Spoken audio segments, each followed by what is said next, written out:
Hi everyone, welcome back to my YouTube channel I S point. So कल मैंने आपको transitive and intransitive verb के बारे में बताया था।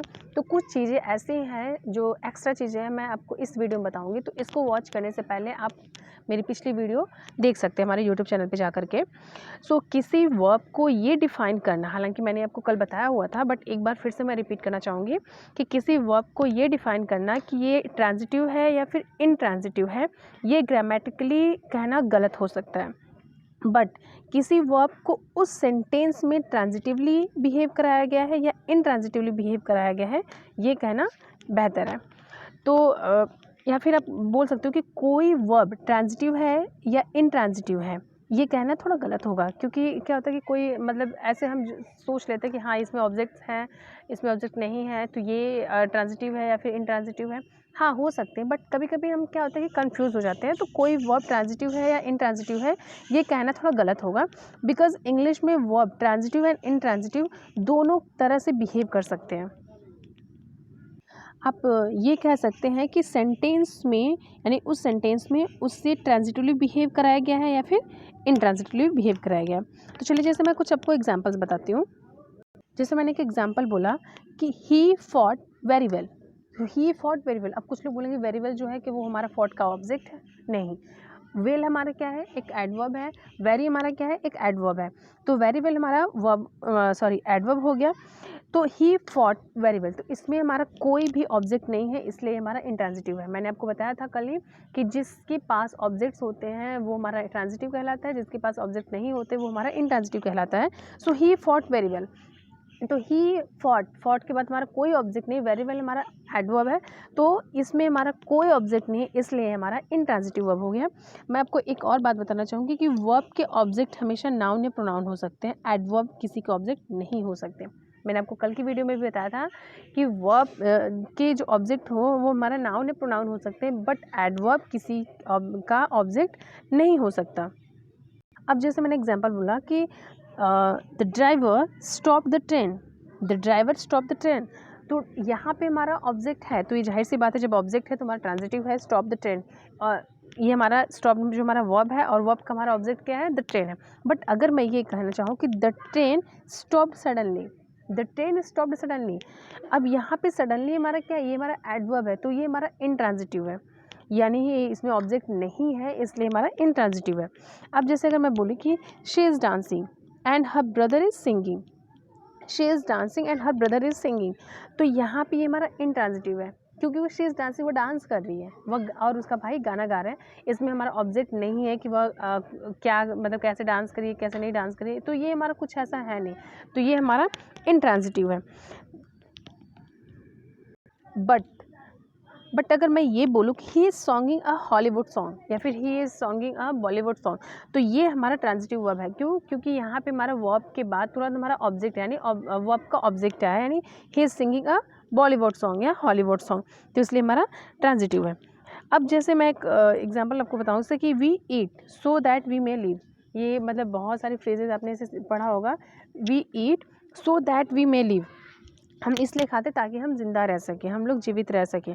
अब ये हमारा इनट्रांजिटिव है। क्यों? क्योंकि इसमें कोई भी हमारा ऑब्जेक्ट नहीं है। अब सो दैट हमारा क्या है, कंजक्शन है, जो कि उसको दो सेंटेंसेस को जोड़ा हुआ है, तो इसमें ऑब्जेक्ट नहीं है, इसलिए हमारा इनट्रांजिटिव है। बट अगर मैं बोली कि I am going to live my life, I am going to live my life, तो यहाँ मैं अपनी ज़िंदगी जीने जा रही हूँ। हाँ, मुझे जैसे मैंने अपनी ज़िंदगी जीऊँगी, आपसे कोई मतलब, I am going to live my life, तो यहाँ पे हमारा ट्रांजिटिव वर्ब है। क्यों? क्योंकि यहाँ पे जो है हमारा वर्ब ऑब्जेक्ट दिया हुआ है।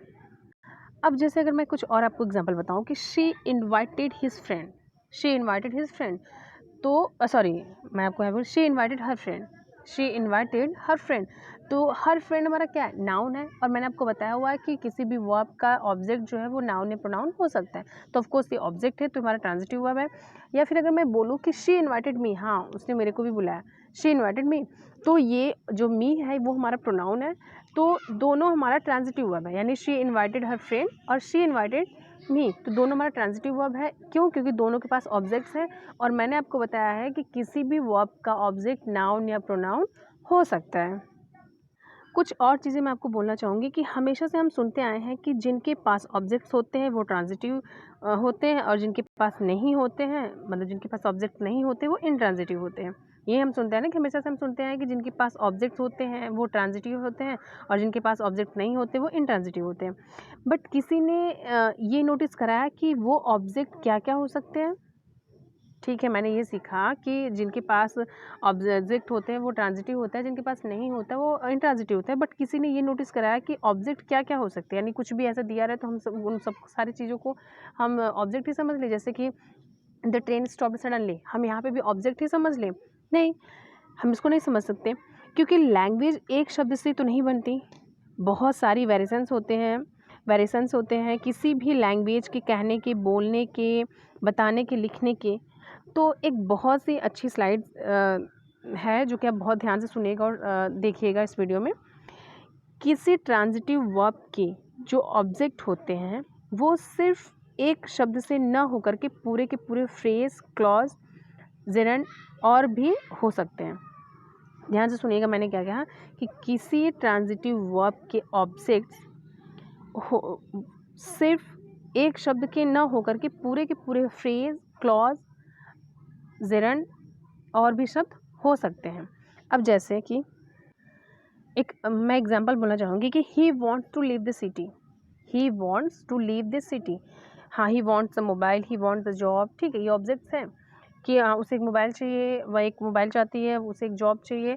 तो यह ऑफकोर्स यहाँ ये ऑब्जेक्ट्स है, he wants a mobile, he wants a job. But अगर मैं बोलूँ कि he wants to leave this city, वो अपने जॉब इस सिटी को छोड़ना चाहती, तो टू लीव हमारा क्या, ये इन्फिनेटिव है। तो to leave, of course to leave जो है वो एज ए नाउन है, to leave as a noun है, पर ये इन्फिनेटिव है। इंग्लिश में इन्फिनेटिव भी वर्ब के ऑब्जेक्ट हो सकते हैं। ध्यान से सुनिएगा मैंने क्या कहा कि इंग्लिश में इन्फिनेटिव भी वर्ब के ऑब्जेक्ट हो सकते हैं। So he wants to live this city, तो टू लिव जो है हमारा क्या है, वो हमारा इन्फिनेटिव है, बट वो हमारा वर्ब का ऑब्जेक्ट माना जा सकता है, क्योंकि वर्ब के नाउन, प्रोनाउन के अलावा इन्फिनेटिव भी ऑब्जेक्ट्स माने जाते हैं। ओके, अब जैसे मैंने बोला कि आई लव डांसिंग, अब डांसिंग जो किसी वर्ब की आईएनजी फॉर्म है, डांसिंग में क्या है, आईएनजी मैंने बोला, जो किसी वर्ब के आईएनजी फॉर्म है। I love singing, I love dancing, whatever.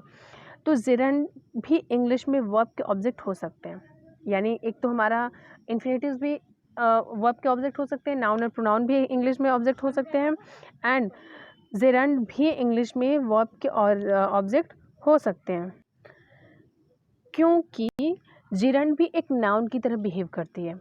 ध्यान से सुनिएगा मैंने क्या कहा कि इंग्लिश में वर्ब के मतलब कौन कौन से ऑब्जेक्ट, नाउन, प्रोनाउन भी ऑब्जेक्ट हो सकते हैं वर्ब के, जेरंड भी हो सकते हैं और इन्फिनेटिव भी हो सकते हैं। तो यहाँ पे जैसे मैंने बोला कि I love dancing, I love singing, तो जेरंड भी नाउन की तरह बिहेव करती है। या फिर जैसे अगर मैं बोलूँ कि I know how to swim, या फिर I know how to talk to stranger, I know how to play piano, I know how to play guitar. तो ये पूरी की पूरी फ्रेज़ है। आपने फ्रेज़ सुना भी होगा कि फ्रेज़ एक शब्द से नहीं बनते, बहुत सारे 5-6 वर्ड्स होते हैं उसमें। तो I know how to swim, तो आई नो, हाँ मैं ये जानती हूँ, मैं वो जानती हूँ, मैं सब कुछ जानती हूँ, I know everything. So I know how to swim, तो ये जो आई नो है, जो नो के बाद जो हमारा हाउ टू स्विम या फिर हाउ टू प्ले पियानो या फिर how to talk to stranger, तो ये पूरी की पूरी फ्रेज़ है। तो फ्रेज़ भी किसी और की ऑब्जेक्ट हो सकते हैं, यानी फ्रेज़ भी हमारे वर्ब के ऑब्जेक्ट हो सकते हैं। तो अगर यहाँ पे लिखा है कि I know how to swim, तो इसका मतलब ये नहीं कि हमारा इनट्रांजिटिव है, ये हमारा ट्रांजिटिव वर्ब है, क्योंकि फ्रेज़ जो है वो हमारा वर्ब का ऑब्जेक्ट हो सकता है। अब जैसे अगर मैं बोलूँ कि I know she is honest, I know he is honest, तो हाँ मुझे पता है कि हाँ वो ऑनेस्ट है, हाँ मुझे पता है वो चोर है, ऐसा कुछ हम लोग बोलते हैं ना कि अरे वो, मुझे पता है वो 1 नंबर का चोर है, हाँ मुझे पता है वो 1 नंबर का, क्या बताऊँ आपको।